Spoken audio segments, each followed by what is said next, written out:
Second chapter का नाम है behaviour of gases.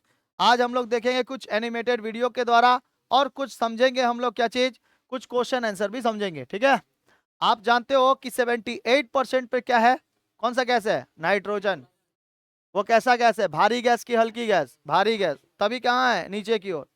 Carbon dioxide कैसा है, भारी गैस है, वो भी कहाँ है, नीचे की ओर। ऑक्सीजन भारी गैस 21% पे, कहाँ है, नीचे। बाकी जितनी भी हल्की गैसेस है जैसे हाइड्रोजन, हीलियम, लिथियम, बेरिलियम, सब के सब क्या है, ये सब नहीं, लिथियम बेरिलियम धातु है, उसके ऊपर जाएंगे तो वो सब क्या है, गैसेस है। वो सब कैसे है, ऊपर के साइड, हाइड्रोजन और हीलियम। जो दिल वाला जो बलून होता है ना, दिल वाला बलून, ठीक है, प्रेमी प्रेमिका लेके जाते हैं एक दूसरे को, तो वो क्या कहलाता है, वो किस उसमें क्या रहता है, हाइड्रोजन। ठीक है, तुम भी लोग में से कौन कौन जाएगा तो सब बता देना। देखो भाई, इसमें हाइड्रोजन बलून है, हाइड्रोजन बलून को फोड़ोगे तो पूरा वायुमंडल में मिल जाएगा, लेकिन यहाँ पे नहीं रहेगा, ये हल्की गैस होती है, ऊपर की ओर चली जाती है, और ऊपर जब जाती है तो इसको हम लोग हल्की गैस कहते हैं। लेकिन भारी गैस के साथ मिक्सिंग नहीं हो जाती है, गैसों का जो उसके अंदर के मॉलिक्यूल्स होते हैं वो बहुत दूर दूर होते हैं। हवाओं का क्या लगता है, दबाव लगता है, उस हवाओं में क्या रहता है, प्रेशर रहता है, छोड़ के भाग जाएगी। इतना पढ़ाएगा तो हटाओ। हम दिल वाला बलून लेके आते हैं, फोड़ के बोलता है कि इसमें गैस है, ये क्या बात हुआ। ठीक है, ये सब ठीक नहीं है। आगे बढ़े तो हम लोग आज देखेंगे गैसों का आचरण। आप लोग थंबनेल देख के बताओ कैसा है थंबनेल। अरे कैसा है, पकड़े हैं गैस एकदम। हाँ, आग के गोला के साथ गैस है, गैसों में भी तो आग लग जाता है। ठीक है, चैप्टर का नाम क्या है, बिहेवियर ऑफ गैस। ठीक है, ये आपका चैप्टर 2 है, फोर्थ वीडियो है। ऑल कॉम्पिटिटिव एग्जामों के लिए भी ये फेमस है, और यहां से आपका गैस का जितना भी इक्वेशन रहेगा, गैस के जितने भी डाउट रहेंगे चैप्टर के, वो सब के सब डाउट आपके खत्म। ठीक है, देखा जाए हम लोग, देखा जाए, चलिए। गैसों के आचरण, बिहेवियर ऑफ गैसेस। इसमें हम लोग को सबसे पहले क्या पढ़ना है, प्रेशर। पूरी पृथ्वी पर गैसों का क्या है, एक प्रेशर है। हम लोग के ऊपर क्या लग रहा है, दबाव लग रहा है। गैसों के अणु जो होते हैं, अणु मतलब उसके अंदर के मॉलिक्यूल्स, वो मॉलिक्यूल्स क्या होते हैं, बहुत ही दूर दूर होते हैं। आपको हम पहले भी बताए थे कि सॉलिड, लिक्विड और गैस पदार्थ की कितनी अवस्थाओं में होती है, तीन, पांच गो अवस्था होती है, कितनी, पांच गो। सॉलिड, लिक्विड, गैस, और एक होता है प्लाज्मा, और एक हो बोस आइंस्टीन कंडक्शन। इसके ऊपर अभी क्या चल रहा है, रिसर्च चल रहा है। ठीक है, तो इस वजह से आप लोग तीन को याद रखो, उतना ज्यादा डीपली जाने का जरूरत नहीं है। सॉलिड के जो मॉलिक्यूल्स होते हैं, सॉलिड के जो मॉलिक्यूल्स होते हैं वो सब अगल बगल होते हैं, इसीलिए वो क्या होते हैं, भारी होते हैं। सॉलिड हम लोग जैसे लोहा कह सकते हैं, बर्फ कह सकते हैं, तो बर्फ एक प्रकार का क्या है, सॉलिड है। उससे किसी को चला के मारोगे माथा फट जाएगा, तो वो क्या है, एक सॉलिड। समझ में आ गया, सॉलिड के मॉलिक्यूल्स क्या दूर दूर होते हैं, बहुत ही पास पास होते हैं। लिक्विड के मॉलिक्यूल्स क्या होते हैं, थोड़े दूर होते हैं। और गैस के मॉलिक्यूल्स क्या होते हैं, बहुत ही दूर होते हैं। समझ में आ गया, तो उस तरीके से मॉलिक्यूल्स जो हम लोग को दिखाई देता है, इसी के तरह इस पे लगता क्या है, दबाव। ये जो आपको मॉलिक्यूल्स दिखाई दे रहे हैं, ये सब के सब एक छोटे छोटे मॉलिक्यूल्स है, जो हवाओं में क्या करता है, दबाव लगता है, हवाओं से दबाव लगता है। ठीक है, हवाओं के दबाव को, यानी गैसों के दबाव को, हवाओं के दबाव को हम लोग माप सकते हैं बैरोमीटर से। किसे माप सकते हैं, समझ में आ गया। तो देखिए, अणुओं को निरंतर गतिशील रखते हैं और आपस में तथा बर्तन के दीवारों से टकराते रहते हैं। इनके टकराव के कारण बर्तन की दीवार के प्रति इकाई क्षेत्रफल पर लगने वाले बल को गैस का दबाव बल कहते हैं, गैस का दबाव कहते हैं। इसके ऊपर जो ये देखो, ये पूरा एक बर्तन है, मान लो एक शीशे का ये वाला पूरा बर्तन है, और इसी में हम गैस भर दिए हैं। तो गैस के अणु तो एक जगह स्थिर नहीं रहेंगे, और जहां तहां पिटते पाटते रहते हैं। लेकिन इतने छोटे होते हैं ना कि उससे आवाज भी नहीं आती है, इससे जब टकराता है तो, दीवारों से जब टकराता है तो। समझ में आया, इतने छोटे होते हैं मॉलिक्यूल्स, तो जब टकराएगा नहीं, टकराएगा लेकिन इसको कोई आवाजें नहीं आएगा। लेकिन जब कहीं पर भी ये अंदर में कहीं पर बंद हुए रहेंगे, मान लो कि बंद है अंदर में, लेकिन जब ये गैसों के दूसरे गैसों के साथ अगर मिलेगा ना, तो पट से आवाज करेगा। इसलिए बलून फटने के बाद क्या होता है, आवाज होता है। ठीक है, वो आवाज करेगा, बिकॉज इसके अंदर का जो गैस था और बाहर के जो गैस थे वो लोग अलग अलग गैस थे। ठीक है, इसलिए क्या होता है, आवाज होना चालू हो। यहाँ पर किससे किससे टकराएगा, कितना कितना बड़ा एरिया, इससे टकराएगा, कोई आवाज होगा, हाँ, आवाज तो नहीं होता है। लेकिन इसमें का एरिया कैसा रहता है, बलून के अंदर का एरिया कैसा रहता है, छोटा रहता है। इसलिए जब बाहर की तरफ आता है ना, तो बाहर आके जाके ओहो बढ़िया। और ऑक्सीजन ठीक हो, कार्बन डाइऑक्साइड ठीक हो, समझ में आया? इसलिए वो लोग आवाज करता है, ठीक है, बलून फटने पर। आगे बढ़े। गैस का दबाव समझ में आ रहा है? आपके ऊपर बताओ गैस का दबाव है कि नहीं है? हम लोग के ऊपर गैस का दबाव है, सबके ऊपर है, बशर्ते हम लोग का हार्ट जो है उस गैस के दबाव को क्या कर दे रहा है, मेंटेन कर दे रहा है। क्या हो गया, है वाव वाव कर रहा है। गैसों के अणु पूर्णतः क्या होते हैं, लचीले होते हैं, इलास्टिक होते हैं, इसलिए टक्कर के बाद उनकी कुल गति में परिवर्तन नहीं होता। अणुओं का वेग जो होता है, ये गैस के अणुओं का औसत वेग लगभग 400 मीटर पर सेकेंड होता है। अणुओं का जो वेग है ना, बहुत तेजी से एकदम जाते हैं। वो कितना किलोमीटर, कितना मीटर, 400 मीटर पर सेकेंड, 400 मीटर पर सेकेंड। क्षेत्रफल की दृष्टि से, बल की दृष्टि से और आयतन के दृष्टि से राशि जो होता है क्षेत्रफल में कैसे काम करता है, तो लंबाई यानी कि इसमें टाइम्स और चौड़ाई, लंबाई और चौड़ाई कितना होता है, वर्ग सेंटीमीटर। किस पद्धति पे, सीजीएस पद्धति पे। तो सेंटीमीटर, ग्राम और सेकेंड, इसमें क्या होता है, वर्ग सेंटीमीटर, सेंटीमीटर स्क्वायर। और क्या होता है ऐसा ही पद्धति में, वर्ग मीटर, ये बता दिए थे आप लोग को, वर्ग मीटर। और उसी की तरह बल, बल जो होता है, फोर्स जो होता है, वह कारक जो वस्तु की अवस्था को क्या कर दे, बदल दे। समझ में आया? जैसा देखो ये अभी ऐसे ही है, इस पे जब तक हम बल ना लगाए, कुछ भी ना करे, तब तक तो ये ऐसे ही रहेगा ना। लेकिन अगर बल लगा के फेंक दिए, कैच लेने के लिए तैयार है, देख रहे हैं, बल लगा के फेंक दिए तो क्या होगा, अवस्था में परिवर्तन हो जाएगा कि नहीं, अवस्था में परिवर्तन। जैसे देखो ये है चेयर, जब तक ऐसे है इसी तरह रहेगा, जब तक कि इसके ऊपर बल ना लगाए तब तक क्या इसकी अवस्था का परिवर्तन होगा, क्या इसमें अवस्था ऐसे बदलेगी, जब तक इसके ऊपर बल ना लगाए। तो दो गो बल होते हैं, एक वो ढकेलना बल और एक वो खिंचाव बल। देखो इसको खींच रहे हैं, खींचने में उतना ज्यादा बल नहीं लगता जितना कि ढकेलने में लगता है। कोई मोटा टाइप का आदमी आ जाएगा, उसको ढकेलने में टाइम लगेगा, लेकिन खींचने में आओ पकड़ के खींच लेते हैं, ठीक है। जो ट्रॉली बैग होता है, ट्रॉली, उसको ट्रॉली को क्या करते हैं हम लोग, खींचते हैं ना कि ढकेलते हैं। अगर कोई ढकेल के लेके जा रहा है पक्का पागल है, ऐसे क्या करेगा, ऐसे खींच के लेके चला जाएगा। आसान से है कि नहीं, ये उसको उंगली दिखा रहा है कि हाँ ये पक्का पागल है, इसे ढकेल के लेके जा, ठीक है। तू लोग मेरा ही सामने लड़ाई पीट कर रहा है रे। देखो अवस्था में परिवर्तन हुआ कि नहीं हो, दबाव पड़ा तो अवस्था में परिवर्तन, अरे सर सर सर, ठीक है, परिवर्तन ला देंगे अभी ये। तो बल जो होता है, फोर्स जो होता है, यह वह कारक है जो वस्तु की अवस्था को बदल दे। और इसमें सीजीएस पद्धति में क्या होता है, इसकी इकाई डाइन, क्या होती है, डाइन। और एसआई पद्धति में न्यूटन, बताए थे ना, डाइन और ये वाला न्यूटन। अच्छा, आयतन क्या क्या होता है, वस्तु द्वारा घेरा गया स्थान, जिसमें लंबाई चौड़ाई और ऊंचाई। तो नींद लेगा यहाँ पे, इसका क्या होता है, घन सेंटीमीटर, सेंटीमीटर क्यूब, इंग्लिश में क्या कहते हैं इसको, सेंटीमीटर क्यूब। और ये वाला घन मीटर, एसआई पद्धति में घन मीटर, सीजीएस पद्धति में घन सेंटीमीटर। बताइए, क्षेत्रफल राशि का सीजीएस पद्धति में वर्ग सेंटीमीटर, एसआई पद्धति में वर्ग मीटर, एसआई पद्धति में वर्ग मीटर, सीजीएस पद्धति में वर्ग सेंटीमीटर। अच्छा, बल में जो है उसका डाइन और न्यूटन, डाइन और, सीजीएस पद्धति में क्या होता है, डाइन, एसआई पद्धति में न्यूटन। आयतन का होगा क्या, घन सेंटीमीटर, घन मीटर, घन सेंटीमीटर। तो क्या देखता है, इधर जो बना दिए है ना उसको देखने का जरूरत नहीं पड़ेगा। फिर से बोलो मेरे साथ, बोलो मेरे साथ, क्षेत्रफल का सीजीएस पद्धति में घन, घन सेंटीमीटर, वर्ग सेंटीमीटर। क्षेत्रफल को किसमें होते हैं, वर्ग सेंटीमीटर। और एसआई पद्धति में वर्ग मीटर। गधा कहीं का, कैसा कैसा दिमाग मत खराब कर, ध्यान से जो पढ़ा रहे हो याद कर, पहले हम बोल देते उसके बाद याद करेगा, ठीक है। बोलो, पहला है कौन सा, क्षेत्रफल, बल और आयतन। क्षेत्रफल, बल और, तो क्षेत्रफल का सीजीएस पद्धति में क्या होता है, वर्ग सेंटीमीटर, एसआई पद्धति में वर्ग मीटर। उसके बाद हो गया क्या चीज, बल, बल का क्या हो जाएगा सीजीएस पद्धति में डाइन, और उसमें न्यूटन हो गया। उसके नीचे जाएंगे तो आयतन, आयतन का क्या होगा, घन सेंटीमीटर और घन मीटर हो गया। समझ में आ गया? वो याद कर रही है, भगवान को याद मत करो, चलो ये दे याद करो, ये वाला अभी भगवान को याद करने वाला बहुत टाइम है। 1 न्यूटन बराबर 10 पे पावर 5 डाइन, दिखाए थे उस दिन। 1 न्यूटन बराबर 10 पे पावर 5 डाइन। 1 न्यूटन के बराबर कितना होता है, 10 पे पावर 5 डाइन होता है। समझ में आ गया? 1 न्यूटन का कहीं पे बल लग रहा है तो उसको हम लोग कितना बोल सकते हैं? 10⁵ डाइन बोल सकते हैं, नहीं बोल सकते? अगर बोल रहे हैं कि 1 किलो चावल लेके आओ तो कितना, 1000 ग्राम नहीं बोल सकते हैं?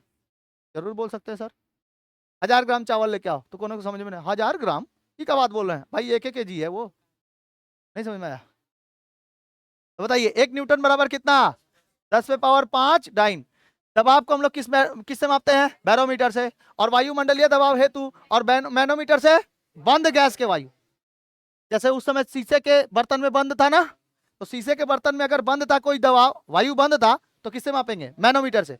और खुले खुला में, बंद में, क्षेत्रफल में ऐसा ही पद्धति, क्षेत्रफल का ऐसा ही पद्धति, वर्ग सेंटीमीटर और वर्ग मीटर ना, ऐसा ही पद्धति, सीजीएस पद्धति, वर्ग सेंटीमीटर। और बल का बता, बल का बता और टकलू जल्दी बता, बल का जल्दी बता, नहीं तो मार के एकदम डाइन बना देंगे। बोल। हाँ, बल का सीजीएस पद्धति में क्या होता है? बोलो, पीट दे। हाँ हाँ, तू बोल। हाँ, डाइन पक्का है, पक्का है। डाइन होता है गधा। बच गया, दिल पे हाथ रखता है, अल्लाह बचा लिए। पीट देंगे, समझ ले हम। 1 न्यूटन बराबर कितना डाइन? 10⁵ डाइन। ठीक है, 5 डाइन, 10⁵ डाइन। चलो आगे बढ़े, आगे देखिए। दबाव का सूत्र क्या होता है? P equal to H rho G. इस P को जो दिखाई दे रहा है ना, pressure equal to H, height, ये रो है, ये ग्राम है, जी ग्रेविटी फोर्स। ठीक है, ग्रेविटी फोर्स आपको दिखाते हैं इसमें, देखो। जहां एच का मतलब पारे के समस्त की ऊंचाई है, हाइट है। पी का मतलब पारे का घनत्व, इसको हम लोग रो कहते हैं। क्या कहते हैं? रो। उस दिन पी को बोले नहीं थे? अरे उस दिन बोले नहीं थे तुम लोग को? क्या पता तुम लोग कब याद करेगा। ऐसे पी बना दो, ऐसे पी बना दो, बशर्ते इसको थोड़ा सा टेढ़ा कर दो। टेढ़ा कर दोगे तो क्या कहलाएगा? रो। क्या कहलाएगा ये? रो कहलाएगा। और जी का मतलब क्या है? ग्रेविटी है। जी का मतलब ग्रेविटी, गुरुत्व जनित त्वरण। ठीक है, जिसमें बताओ एच का मतलब क्या हो गया? पारे के स्तंभ की ऊंचाई। रो का मतलब क्या हो गया? पारे का घनत्व, यानी घनत्व मतलब उसका डेंसिटी। घनत्व मतलब डेंसिटी, मतलब पारा जो है, पारा है मरकरी, वो मरकरी किस में रहता है पता है? थर्मामीटर। थर्मामीटर में क्या रहता है? पारा रहता है थर्मामीटर में। समझ में आ गया? तो पारा में, पारा का घनत्व कौन बताता है? रो बताता है घनत्व को। और जी का मतलब क्या हो गया? ग्रेविटी। ठीक है, तो बताइए दबाव का सूत्र क्या हो जाएगा? P यानी pressure equal to height rho gravity. Height rho gravity, याद रहेगा? बताइए P equal to height rho gravity. ठीक है, हाइट रो और ग्रेविटी, हाइट रो और, हाइट रो और ग्रेविटी, याद रहेगा? याद रहेगा? तो प्रेशर इक्वल टू हो जाएगा height rho and gravity, height rho and gravity. समझ में आ गया? आगे बढ़े, बताइए 1 न्यूटन बराबर कितना? 10 पे पावर। क्षेत्रफल का सीजीएस पद्धति, हाँ वर्ग सेंटीमीटर, एसआई पद्धति वर्ग मीटर। दबाव का, ए दबाव था, हाँ। प्रेशर का बताओ? बैरोमीटर मापा जाता है, प्रेशर जो मापा जाता है बैरोमीटर। और अगर कहीं बंद है तो मैनोमीटर। ठीक है, बंद है तो, अच्छा आयतन का बताइए तो सीजीएस पद्धति में आयतन घन सेंटीमीटर। और वो क्या था? बल था ना। बल कितने प्रकार के? दो, खिंचाव बल और ढकेलना बल। दोनों में क्या लगेगा? डाइन, और एक जगह न्यूटन। सीजीएस पद्धति में डाइन, ऐसा ही पद्धति में। अगर इसके बाद भी भूल गए तो हम नहीं पढ़ा सकते भाई आप लोग, इसके बाद भी भूल गए तो। और बताओ बाबू, 1 न्यूटन बल द्वारा जब 1 वर्ग मीटर से क्षेत्रफल पर दबाव लगता है तो उसको क्या कहते हैं? 1 पास्कल कहते हैं। क्या कहते हैं? पास्कल, ये भी पढ़ाया हुआ है। पास्कल है एक्चुअली में है क्या? पास्कल का देखो कैसे लिखते हैं, पीए लिखते हैं। क्या लिखते हैं? पीए, पास्कल। 1 न्यूटन बल, क्या मतलब 1 न्यूटन बल? अरे बाबू 1 न्यूटन बल इक्वल टू कितना? 10⁵ डाइन होता है ना। 10⁵ डाइन बराबर जब 1 वर्ग मीटर पर एक वर्ग मीटर के क्षेत्रफल पर, अब बताओ ना, वर्ग मीटर का जो क्षेत्रफल है, वर्ग मीटर किसमें था, एसआई पद्धति में था कि सीजीएस पद्धति में? एसआई पद्धति में था। एसआई पद्धति थोड़ा बड़ा होता है। एसआई पद्धति का मतलब सिस्टम इंटरनेशनल। तो उसके तरीके से ये क्षेत्रफल पर जब दबाव डाला जाएगा तो उसको क्या कहलाएगा, 1 पास्कल कहलाएगा। मान लो कि 1 वर्ग मीटर का एक जगह है, उस पे हम हवा का क्या डाल रहे हैं, दबाव डाल रहे हैं, तो उस दबाव को हम लोग किस में माप सकते हैं, 1 पास्कल कहते हैं। उतना ना बोल के हम क्या बोलेंगे, 1 पास्कल। 1 पास्कल का मतलब ही समझ जाना है कि 1 वर्ग मीटर पे क्षेत्रफल पे क्या लग रहा है, हवा का दबाव लग रहा है, बस। ठीक है, तो देखो 1 पास्कल इक्वल टू 1 न्यूटन प्रति metre square. 1 pascal equal to 1 newton प्रति मीटर स्क्वायर, या इसी को हम लोग लगा सकते हैं 1 के जी एम -1 और S-2 उस पर पावर लग जाएगा। तापमान और अन्य इकाइयां जो होती हैं, तापमान यानी टेम्परेचर, सीजीएस और एसआई पद्धति, दोनों पद्धति में इसकी इकाई क्या होती है, केल्विन होती है। क्योंकि केल्विन जो होता है, ये तापमान जो होता है, ये एक प्रकार का क्या है, ऊर्जा है। एक प्रकार की क्या होती है, ये ऊर्जा होती है। समझ में आया? यहाँ पे कुछ दिखाई दे रहा है, सीजीएस और एसआई पद्धति में तापमान की इकाई क्या होती है, केल्विन। ठीक है, और बार जो होता है, बार, ध्यान से देखना, बार, क्योंकि पास्कल दबाव की छोटी इकाई है, इसलिए बड़े स्तर पर दबाव को मापने के लिए दाब को बार से व्यक्त किया जाता है। छोटा इकाई में मापेंगे तो पास्कल से माप लेंगे, लेकिन अगर बड़ा सा लगेगा तो बार से मापेंगे। किससे मापेंगे, बार। समझ में आ गया? सब में दिया हुआ है, सब बार और के बारे में दिया हुआ। आगे बढ़े, ध्यान से देखो, तापमान एसआई पद्धति चाहे सीजीएस पद्धति में क्या कहलाता है, उसकी इकाई क्या होती है, केल्विन होती है। लेकिन जो बार होता है, छोटे दबाव को मापने के लिए पास्कल की जरूरत होती है, लेकिन बड़े दबाव को मापने के लिए, बड़े स्तर पर मापने के लिए बार की जरूरत होती है। ठीक है, और इसमें कुछ महत्वपूर्ण इकाइयां और रूपांतरण आपको याद रखना है। महत्वपूर्ण इकाइयां कौन कौन सी हैं, तो देखिए, वायुमंडलीय दबाव जो होता है 1 एटीएम पे कितना होता है, 1.01325 बार, या 1.0123 इंटू 10⁵ पास्कल। ठीक है, यानी कि कहीं कहीं पर जहां पर आप लोग को बार से एटीएम पे निकालना पड़े तो 1 बार इक्वल टू 10⁵ पास्कल, 10⁵ पास्कल। और 1 एटीएम पर, देखो इसको एटमॉस्फेरिक प्रेशर कहते हैं, एटमॉस्फेरिक प्रेशर, एटीएम मतलब एटमॉस्फेरिक प्रेशर। तो 1 एटीएम यानी कि वायुमंडलीय दबाव एटमॉस्फेरिक प्रेशर पे जब आप निकालोगे तो इसको निकालना पड़ेगा आपको कैसे, 1.01325 बार, या फिर कह दो आप कितना, 1.013 इंटू 10⁵ पास्कल। इससे गुणा कर देंगे ना बाबू, आपका निकल जाएगा क्या, वायुमंडलीय दबाव। वायुमंडल में कितना दबाव है उसको निकालने के लिए ये वाला पोर्शन रख सकते हैं।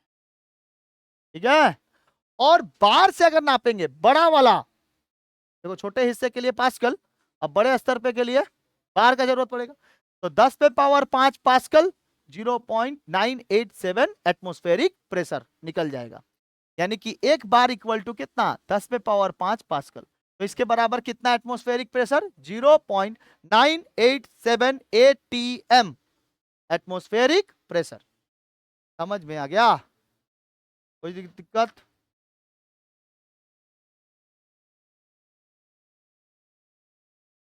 आयतन जो होता है, वॉल्यूम, तरल और गैसीय पदार्थों के आयतन के मापने में लीटर का प्रयोग होता है। 1 लीटर बराबर 1 घन डेसीमीटर, 1 लीटर बराबर 1 घन डेसीमीटर, 1 घन मीटर बराबर 10⁵3 डेसीमीटर, और 10⁵6 सेंटीमीटर, 10⁵3 लीटर, इस सब के बराबर है। और 1 लीटर बराबर कितना ml, 1000 ml, मिलीलीटर। 1 लीटर बराबर 1000 ml होता है। ठीक है, आगे बढ़ते हैं। गैसों के नियम, गैसों के कितने नियम थे, 3 गो। किसके किसके द्वारा दिया गया, इसमें क्या क्या था, एगो था प्रेशर, एगो था वॉल्यूम, एगो था टेम्परेचर। 3 गो चीजें थी ना, pressure volume and temperature, PTV, यही ना बताए थे, pressure temperature and volume, pressure temperature and. तो प्रेशर को हम लोग हिंदी में कहते हैं दबाव, टेम्परेचर को कहते हैं ताप, वॉल्यूम को कहते हैं आयतन। समझ में आ गया? के बारे में आप लोग को समझाए थे। आगे देखो, अब देख लेते हैं हम लोग,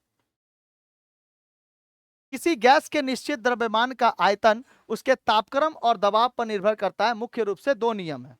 मुख्य रूप से दो नियम, एगो बॉयल का नियम, एगो चार्ल्स का नियम।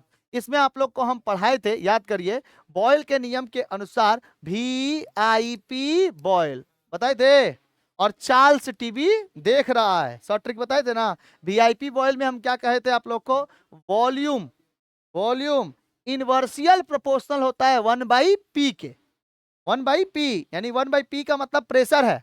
तो ये क्या होगा, अगर वॉल्यूम बढ़ा तो प्रेशर डाउन, अब प्रेशर बढ़ा तो वॉल्यूम डाउन। समझ में आ गया। तो इसलिए इसका जो ग्राफ बनेगा वो इस तरीके से बनेगा, एक तरफ से अगर डूबा हुआ है तो दूसरे तरफ से क्या करेगा, उठेगा।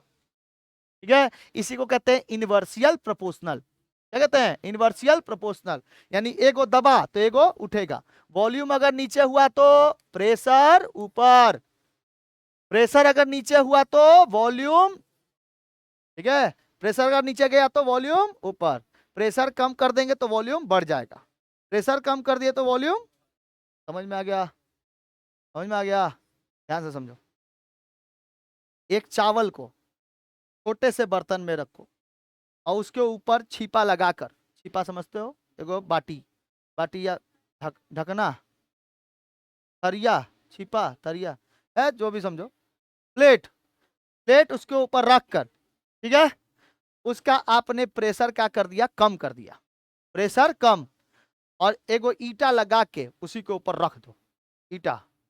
आप हमको बताओ अंदर का जो चावल है, चावल है चावल, वो चावल तो बनेगा भात। चावल आपने डाला था एक एक पौआ, एक पौआ, एक पौआ डालेंगे ना, चावल 3 आदमियों के खाने के बराबर हो जाएगा, भात बन के। 3 आदमी खा सकता है कि नहीं, उसमें हल्का हल्का करके खाएगा तो खाइए लेगा, कि 2 आदमी खा पाएगा। तुम लोग का दाना टाइप का है क्या रे? एक पौआ अगर चावल डालते हैं तो वो चावल की मात्रा कितनी कम रहती है, लेकिन जब भात बनता है तो पूरा हड़िया हो जाता है कि नहीं, सब जगह नहीं हो जाता है, एकदम फैल जाता है। हाँ, तो आपने प्रेशर क्या कर दिया, कम, तो वॉल्यूम देखना बढ़ गया। चावल जो था पतला पतला वो मोटा मोटा हो गया और लंबा लंबा हो गया, बिरयानी जैसा चावल, पता है कि नहीं। लेकिन उसमें आपने क्या कर दिया था, दबाव सेम रख दिया था, है ना। और टेम्परेचर, सॉरी, टेम्परेचर को क्या कर दिया था, सेम, टेम्परेचर ना सेम था, इस पे टेम्परेचर को स्थिर कर दिए थे, स्थिरांक। अरे बाबू, इसमें आपको क्या दिखाई दे रहा है, वॉल्यूम और प्रेशर, तो क्या नहीं दिखाई दे रहा है, टेम्परेचर, यानी कौन स्थिर है, टेम्परेचर स्थिर है, बात खत्म। नहीं समझ में आया। तो बॉयल्स के नियम में क्या स्थिर हो जाता है, टेम्परेचर स्थिर हो जाता है, जो आपको दिखाई दे रहा है वो स्थिर नहीं है। ध्यान से समझना बाबू, देखो जो नई लड़की आई है उसको समझे में नहीं आता होगा क्या प्रेशर टेम्परेचर कर रहे हैं। देखिए बाबू, बॉयल्स का नियम कहता है ना, किसका नियम बाबू, बॉयल्स का।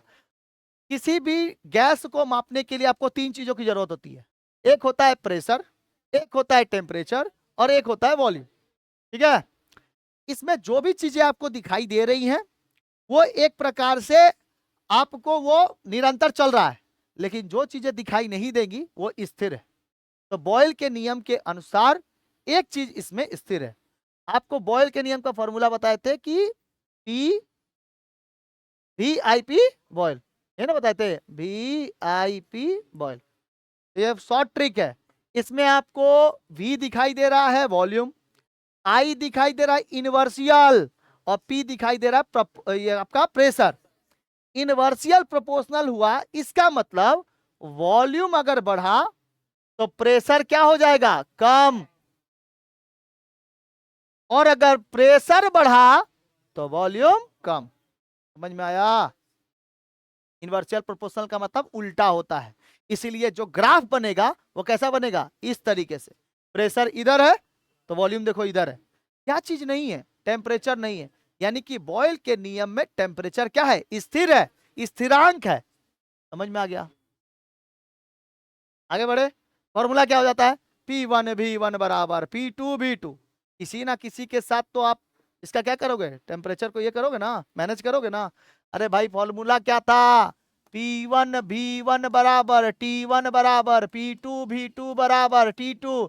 क्या नहीं दिखाई दे रहा इसके अंदर, T नहीं दिखाई दे रहा, तो फॉर्मूला तो यही ना होगा भाई, P1V1 बराबर P2V2। समझ में आ गया। अभी आज हम लोग सवाल सॉल्व करेंगे ना, समझ में आ जाएगा सारा चीज। आगे बढ़े तो बोलो।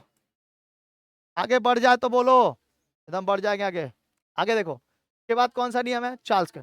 चार्ल्स का नियम देखो ऐसे ही होता है, एक तरफ वॉल्यूम और एक तरफ टेम्परेचर। चार्ल्स के नियम में क्या दिखाई देता है, वॉल्यूम और टेम्परेचर दिखाई देता है। चार्ल्स टीवी देख रहा है, तो क्या चीज नहीं है इसमें, प्रेशर क्या हो जाता है, स्थिर। इसमें प्रेशर स्थिरांक है, इसमें क्या स्थिरांक है, टेम्परेचर स्थिरांक। क्योंकि आपको प्रेशर और वॉल्यूम दिखाई दे रहा है, इसमें क्या दिखाई दे रहा है, वॉल्यूम और टेम्परेचर दिखाई दे रहा है। तो जो नहीं दिखाई दे रहा है वही क्या है, स्थिर है। प्रेशर क्या है, स्थिर। तो चार्ल्स टीवी देख रहा है, और ट्रिक क्या था, चार्ल्स टीवी देख रहा है। तो चार्ल्स टीवी देख रहा है, टेम्परेचर और वॉल्यूम है, प्रेशर नहीं है।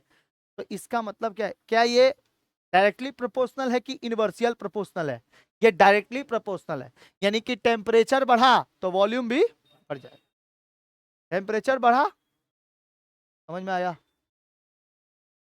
समझ में आया। प्रेशर को हम कर दे स्थिर, ठीक है। हम एक गैस पे, चूल्हे पे, गैस के चूल्हे पे दूध रखे, क्या रखे, दूध रखे, गर्म किए, उसको गर्म किए तो टेम्परेचर बढ़ा दिए ताकि जल्दी जल्दी गर्म हो, ठीक है। तो उसके अंदर के जितने मॉलिक्यूल्स होते हैं ना, वो लोग बोलता है, लगता है ना ये हमको गर्म करेगा, बहुत खतरनाक, बहुत जल्दी जल्दी है इसको, एक काम करो बंधन बना लो, बंधन बना लो, आओ आओ बंधन बनाओ, बंधन बनाओ, ठीक है।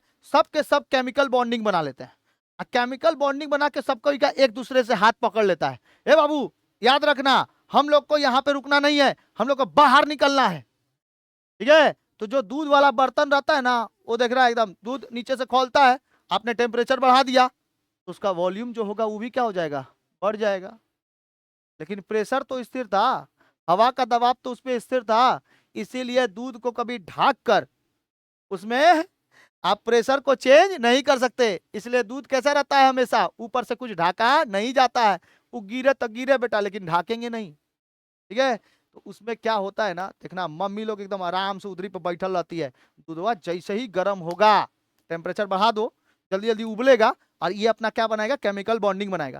केमिकल बॉन्डिंग बनाने की वजह से ना पकड़ लेता है हाथ, और जैसे ही ना उछलने का कोशिश करके बर्तन से बाहर आने का देखता है, ए उछल के आ जाओ, तब तक बेटा मम्मी क्या करती है, चम्मच लिया के छोड़, बंधन छोड़, हटाओ, या फिर क्या मार देते, फूंक मार देते हैं उसमें, प्रेशर को क्या कर देते हैं, बढ़ा देते हैं कि नहीं, फूंक मार के प्रेशर को बढ़ा देते हैं, ताकि उसका प्रेशर क्या हो जाए, हटने की वजह से सब बंधन टूट जाए। फिर से देखना, फिर नीचे बैठ जाता है, बैठ जाता है कि नहीं, ठीक है। जितना ज्यादा उठा था उससे फिर कहां पे जाता है, नीचे, और आराम से फिर रहता है। फिर कुछ देर बाद फिर बंधन बनाता है, टेम्परेचर ज्यादा तो वॉल्यूम भी ज्यादा, और कभी कभी इतना ज्यादा हो जाता है, टेम्परेचर इतना ज्यादा हो जाता है कि बेटा दूध गायब हो जाता है, नहीं भाप बन के उड़ जाता है, जा दूध कहाँ गया, आधा घंटा इसी पे छोड़ दिए थे, चला गया, ठीक है, दूध उड़ जाता है। पानी भी ऐसे ही होता है, बहुत देर तक आपने अगर उसको खौला दिया तो भाप बन के उड़ जाएगा, होता है कि नहीं होता है। तो इस तरीके से आप प्रेशर को क्या कर सकते हो, स्थिर करके टेम्परेचर बढ़ा सकते हो, तो साथ साथ क्या बढ़ेगा, वॉल्यूम भी बढ़ जाएगा, ठीक है।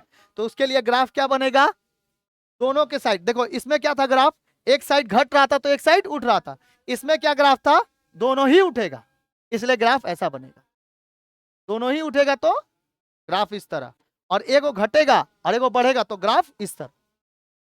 आगे बढ़े, समझ में आ रहा है सभी कोई को, समझ में आ रहा है, चलो। यह है बॉयल बाबा, कौन बाबा है, बॉयल बाबा, बॉयल का नियम, बॉयल बाबा हस्ती है, तुमको एक दिन इसी को छाप देंगे यहाँ पर, ठीक है। बॉयल का नियम, परिभाषा देखो, ये देखो बॉयल बाबा क्या बोले थे, बॉयल बाबा सुनो क्या बोले थे, इनकी भाषा में, पहले इनकी भाषा पढ़ा देते हैं, उसके बाद अपनी भाषा बताएंगे। सुनो, इन्होंने कहा कि स्थिर तापक्रम पर, इससे आपको क्वेश्चन समझ में आएगा, ध्यान से देखना। बोलते हैं इसमें क्या हो जाता है, टेम्परेचर क्या हो जाता है स्थिर, बॉयल के नियम में, अरे VIP बॉयल, तब VIP बॉयल, वॉल्यूम अन प्रेशर दिखाई दे रहा है, क्या स्थिर है, टेम्परेचर। तो स्थिर तापक्रम, आपको ऐसे ही क्वेश्चंस मिलेंगे, स्थिर तापक्रम पर निश्चित द्रव्यमान यानी वॉल्यूम वाली किसी शुष्क गैस का आयतन, आयतन मतलब वॉल्यूम, इस द्रव्यमान का मतलब होता है आपका मास, मास, ठीक है, इसका मास कितना है, उस पर आरोपित दबाव यानी प्रेशर के व्युत्क्रमानुपाती इनवर्सियल प्रोपोर्शनल होता है। इसका प्रतिपादन रॉबर्ट बॉयल ने किया था। कब किया था? सन 1660 ईस्वी में किया था। कब किया था? समझ में आ गया? और देखिए आपको हम पहले ही बता दिए इनवर्सियल प्रोपोर्शनल, इसी को क्या कहते हैं? व्युत्क्रमानुपाती होता है। ठीक है, ठीक है, ये ऐसा जाके नहीं लिख देना कि दीपक सर के अनुसार एक वॉल्यूम बढ़ेगा तो प्रेशर कमेगा, ऐसा नहीं लिख देना, इनके जैसा लिखना जैसे ये बोले हैं। ठीक है, ये है उसका फॉर्मूला। यदि तापक्रम, टेम्परेचर और द्रव्यमान स्थिर हो तो क्या बनेगा? V inversely proportional 1/P। V equal to K का मतलब स्थिरांक है, K का मतलब टेम्परेचर को क्या कर दिया? स्थिर, और इसके इंटू क्या होगा? 1/P, जहां K क्या है? स्थिरांक है। K दर्शाया गया है कि K एक एनर्जी है, इसको दर्शाया गया है। P भी इक्वल टू क्या होता है? K। P भी इक्वल टू K, किताब में दिया हुआ है आप लोग का। निष्कर्ष क्या निकलता है? स्थिर तापक्रम पर किसी गैस के आयतन और दबाव का गुणनफल हमेशा क्या होता है? स्थिरांक होता है। बॉयल का नियम के अनुसार यदि किसी स्थिर तापक्रम पर गैस का प्रारंभिक द्रव्यमान P1 है, आयतन V1 है, तो इसके बदल कर क्या कर सकते हैं? P2 और V2। आपको बताए P1 V1 बराबर P2 V2। ठीक है, P1 बाई V1 बराबर P2 बाई V2 बराबर क्या चीज? K क्या है? स्थिरांक। अच्छा, बॉयल के नियम के ग्राफ के अनुसार व्याख्या जब किया गया तो जब दबाव और आयतन के बीच में ग्राफ खींचा जाता है तो एक हाइपरबोलिक वक्र यानी कि हाइपरबोलिक कर्व जो प्राप्त होता है हम लोग को बॉयल के नियम के अनुसार, जो अभी आपको लोग दिखाए, वक्र नहीं दिखाए, अरे बॉयल के नियम के अनुसार ये वक्र प्राप्त होता है। ये वक्र है, वक्र मतलब इसमें ऐसे खींचा हुआ है ऐसे। ठीक है, और एक निश्चित तापक्रम पर खींचे गए एक वक्र को आइसोथोर्म्स कहा जाता है। एक निश्चित तापक्रम पर खींचे गए वक्र को क्या कहा जाता है? आइसोथर्म। मतलब कि ये वाला जो हिस्सा है एक निश्चित तापक्रम है, इसमें तापक्रम ना बढ़ाया जा रहा है ना कमाया जा रहा है, स्थिर कर दिए हैं, तो उस समय हम लोग का ग्राफ जो बनेगा वो इस तरीके से बनेगा। तो इसको हम लोग क्या कहेंगे? आइसोथर्म्स कहेंगे। क्या कहेंगे? आइसोथर्म्स। याद रहेगा, आइसोथर्म्स। तो बॉयल के नियम में कौन सा थर्म्स होता है? आइसोथर्म्स होता है। ठीक है, P1 V1 बराबर P2 V2, P1 V1 बराबर P2 V2। आगे बढ़े बाबू, ये देखिए, वॉल्यूम बढ़ा तो प्रेशर क्या हो रहा है? हो जा रहा है कि नहीं? वॉल्यूम बढ़ा तो प्रेशर P1 V1 बराबर P2 V2। ठीक है, बॉयल्स का लॉ।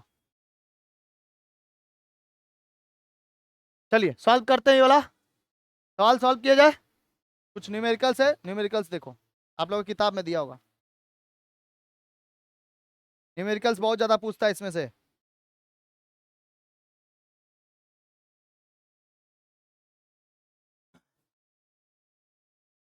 देखो हम बताते हैं, हाँ, बस फॉर्मूला पे रखना है, ध्यान से समझना है।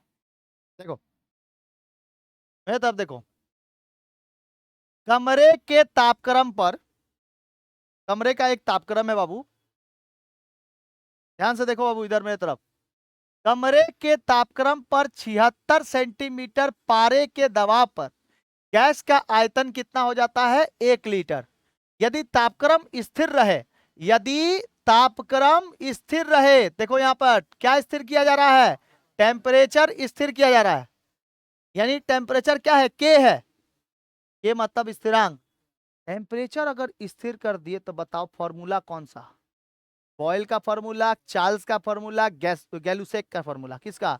बॉयल का फॉर्मूला। बिकॉज बॉयल के फॉर्मूले में ही टेम्परेचर क्या है? स्थिर है। समझ में आ गया?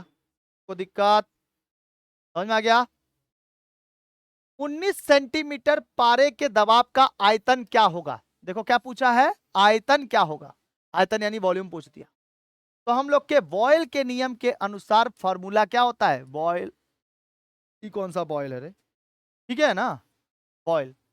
बॉयल के नियम के अनुसार फॉर्मूला P1 V1 बराबर P2 V2, है ना, होता है फॉर्मूला P1 V1 बराबर P2 V2।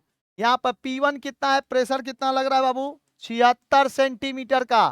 देखो कमरे के तापक्रम पर 76 सेंटीमीटर पारे के दबाव, दबाव दिखाई दे रहा है, दबाव मतलब क्या लग गया, प्रेशर। आपको P1 मिल गया कितना, 76 सेंटीमीटर का। P1 76 centimetre. अच्छा, दूसरा आपका वॉल्यूम कितना है, वॉल्यूम। देखो वॉल्यूम को हमेशा किस में नापा जाता है, लीटर में नापा जाता है।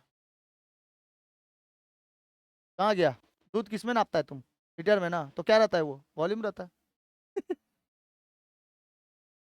अच्छा है ना एग्जाम्पल।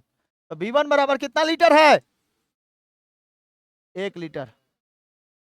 कितना लीटर, क्या है वो, गैस का आयतन है। गैस का आयतन कितना, 1 लीटर। वॉल्यूम आपको मिल गया 1 लीटर। यानी P1, कहाँ बात करती रे, P1 मिल गया कितना बाबू, 76। और V1 कितना मिल गया, प्रेशर कितना, तापक्रम स्थिर रहे तो 19 सेंटीमीटर पारे दबाव पर, पारे के दबाव पर, दबाव यानी प्रेशर मिल गया कितना, 19 सेंटीमीटर, है ना, मिल गया। तो बताइए P2 कितना मिला, 19 सेंटीमीटर का। दोनों जगह पे सेंटीमीटर है, कोई दिक्कत नहीं होना चाहिए। पूछा क्या है, V2 यानी कि वॉल्यूम 2 पूछा है। ये 3 गो इक्वेशन जब आपको मिल गया तो अब निकालने में क्या दिक्कत है, P1 इंटू V1 बराबर P2 इंटू V2। ठीक है, तो चलिए निकाल दीजिए। बताइए फॉर्मूला क्या था, P1 बराबर V1, P2 बराबर, अब V2 इक्वल टू क्या हो जाएगा बताओ, V2 इक्वल टू क्या हो जाएगा, V2 को अगर मैं इधर रखें तब P2 इधर आएगा ना, बराबर कि इधर।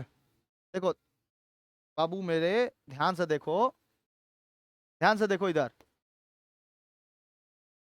देखो अगर हम क्या करते हैं, V2 को बराबर में लेके आते हैं तो इसके बराबर हम लोग को मिलेगा P1 इंटू V1 बटा में क्या मिलेगा, 19, है ना मिलेगा। तो P2 नीचे चल जाएगा, V2 निकालना है, P2 बराबर के इधर आके भागा में हो जाएगा। आइए दोनों किस में है, इंटू में है, तो क्या करेंगे बताओ, P1 V1 बटा में P2, P1 V1 बटा में, ठीक है, P1 V1 बटा में P2। ठीक है, ये जाए इसको। बताइए P1 कितना है, 76 है, V1 कितना है, 1 लीटर है, बटा में कितना, 19।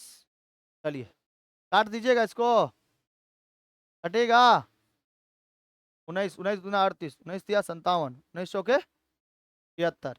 तो 19 चौके होता है 76, 4 एकम 4, 4 एकम 4। तो बताइए V2 कितना हो गया। अच्छा V2 जो है, V2 वॉल्यूम जो होता है उसको हम लोग किस में मापते हैं, देखो लीटर में, तो क्या लिखेंगे, 4 लीटर। इसका आंसर हो जाएगा 4 लीटर। कोई दिक्कत है किसी को, समझ में आया। ये क्वेश्चन आप लोग धड़ाक से बना लो ये आंसर के साथ। चलो जल्दी जल्दी बना लो क्वेश्चन के साथ उतार के। जो ऑनलाइन वाले हैं बाबू, आप लोग स्क्रीनशॉट ले सकते हो, स्क्रीनशॉट।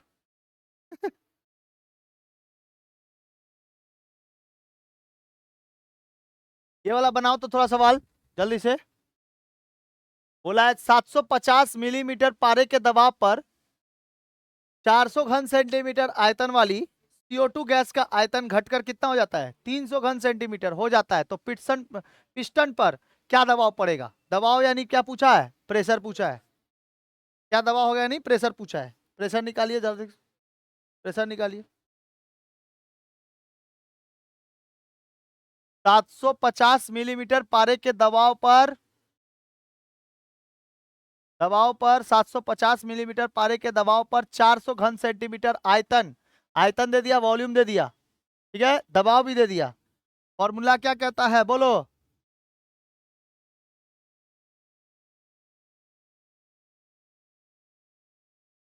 अब गधा को पीटे कि नहीं। अरे फॉर्मूला क्या था, ऑयल के नियम के अनुसार।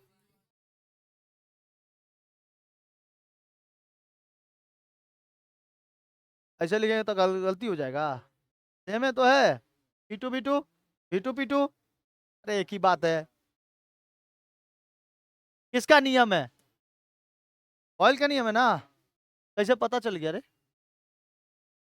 कैसे पता चल गया, कौन है वो खबरी, कौन पता किया है।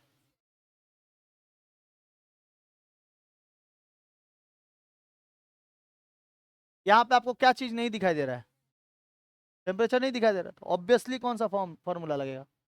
वॉल्यूम का, ये ऑयल का। निकाल जल्दी से। इतना देरी करते हो तुम लोग, तब तक तो हम तो अमेरिका घूम के चले आते हैं। इतना देरी करता है। मन से, मन से जाते हैं अमेरिका घूम के चले आते हैं। जल्दी करो जल्दी करो।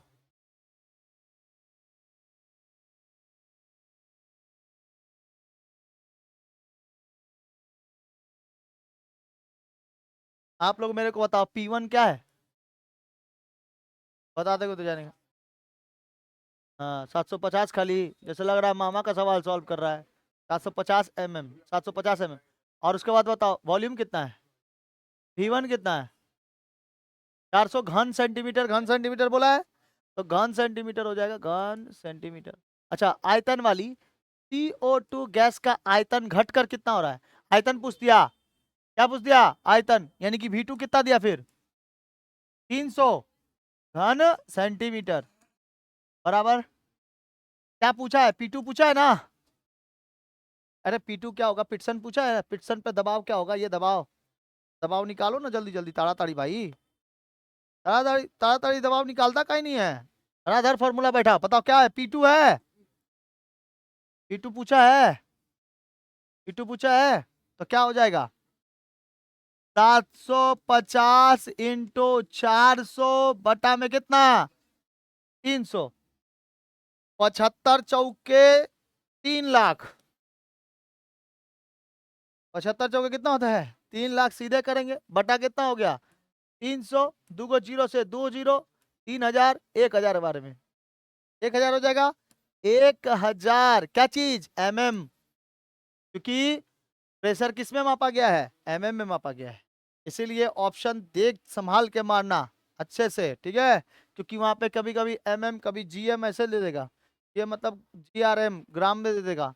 तो mm है तो mm में 1000 mm होगा, ठीक है? 1000 mm, मिलीमीटर। ठीक है, एक और सवाल देते हैं, लगाइए यहाँ पर। 750 के जगह पर आप लोग लिखिएगा 950। यहाँ पे 400 से हटाकर लिख देंगे तो, और ये घटकर हो जाता है 800। चलो सेम सवाल है, लेकिन ऑप्शन थोड़ा सा नंबर चेंज। चलिए बनाइए।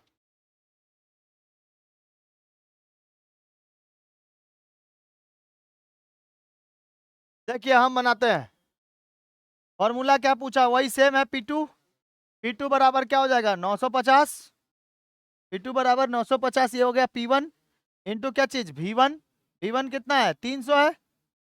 बटा कितना हो जाएगा? 800। चलो 2 जीरो से 2 जीरो कट गया। हाँ, इतना से सबसे पहले छोटा कर दो आप। इसका गुणा करके कितना आया? बताओ अपनी।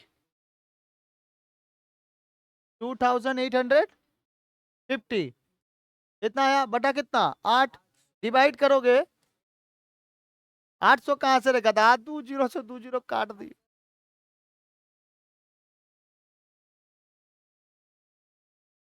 गजब, एकदम गजब। बता। 8 से पढ़ा पढ़ो। 8 दूनी 8 त्रिके 24। 8 त्रिके 24 कितना रहे पॉइंट में? बोल, ये ला कितना आंसर आया? 35। यही आंसर है। कहाँ भागा करने जाए? तुम लोग को भागा करने नहीं आता है? इतना कोढ़ियापंथी तो कर ही सकते हैं। भागो करके दिखाएं अब। इतना तो तुम लोग कर सकते हो।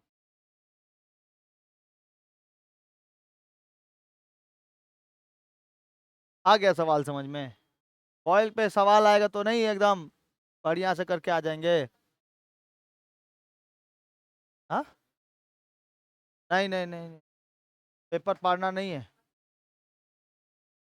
ऑयल पे अगर सवाल आएगा तो P1 V1 बराबर P2 V2, जिसका पूछेगा उसको बराबर में रख देना। बाकी P1 और V1 हमेशा ऊपर रहेगा। P1 और V1 हमेशा ऊपर रहेगा। कभी कभी P1 भी गायब कर देता है, याद रखना।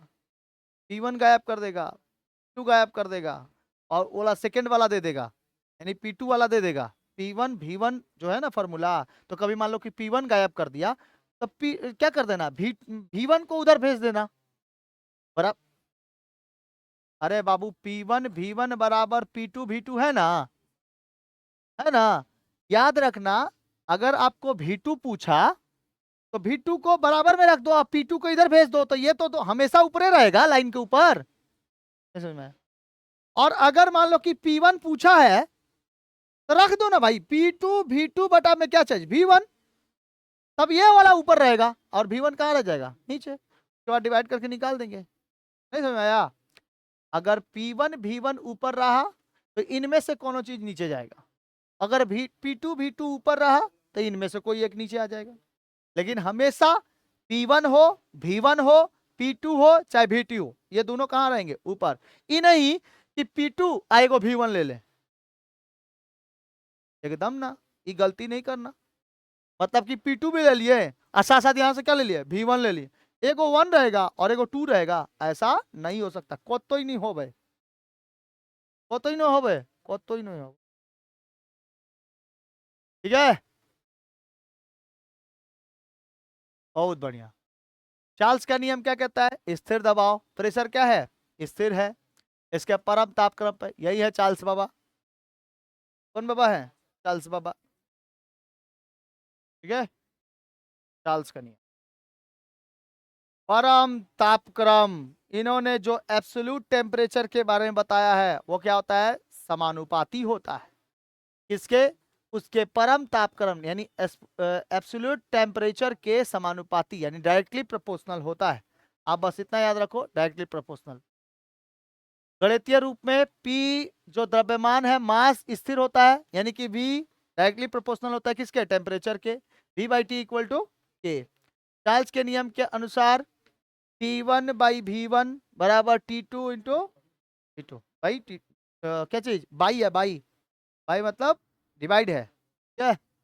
और इसमें क्या स्थिर होता है चार्ल्स के नियम में, चार्ल्स टीबी देख रहा है, टी और भी पता चल रहा है, प्रेशर नहीं, प्रेशर स्थिर हो जाता है। अरे ये कहा आ गया, ओ यहीं तक बना है चार्ल्स के नियम। विश्व का मानचित्र कहाँ से चला है, ओह ये ज्योग्राफी का चला है बाबू, ये तुम लोग का नहीं है। चार्ल्स के नियम तक आज रहने देते हैं, इसके बाद नेक्स्ट क्लास में आप लोग को बता दिया जाएगा चार्ल्स से सवाल, तो चार्ल्स का जो सवाल है उसको बता दिए। ठीक है, चार्ल्स के और परम तापक्रम बताया जाएगा, परम तापक्रम। आज इतना रहने देते हैं चार्ल्स के नियम तक, इसके बाद चार्ल्स का नियम, गै-लुसैक का नियम और एक तो एवोगैड्रोस का नियम, तीनों नियम एक साथ पढ़ लिया जाएगा। ठीक है,